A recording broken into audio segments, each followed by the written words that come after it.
Štai Maskvoje veikia akademikas Sacharovas ir jo grupė, disidentai, kurie nusprendė įkurti grupes, sekti, kaip vykdomi tie Helsinkio susitarimai.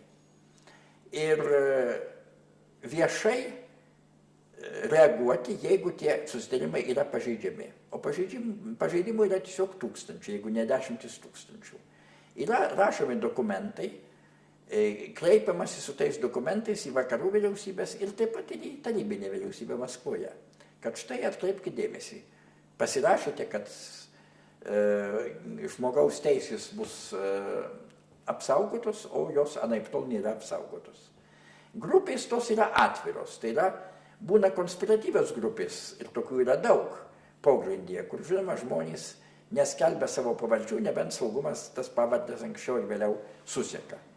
O Helsinkio grupės skelbia savo pavardę. Štai aš toks ir toks, esas ten ir ten esu Helsinkio grupės narys, priimu skundus, jeigu jūsų teisės yra pažeistos ir bandysiu su jūsų nusiskundimais supažindinti pasaulio šalių vyriausybės.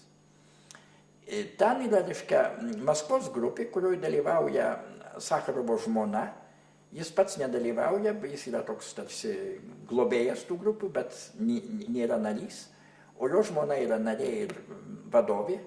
Yra tokia Liudmila Aleksejeva. Yra tas pats Ginsburgas, senas pažįstamas, irgi yra grupės narys. Nu ir keletas kitų. Maskvos grupė yra 11 narių. Visų jų vardai ir pavardės ir adresai yra žinomi, taip pat ir saugumui.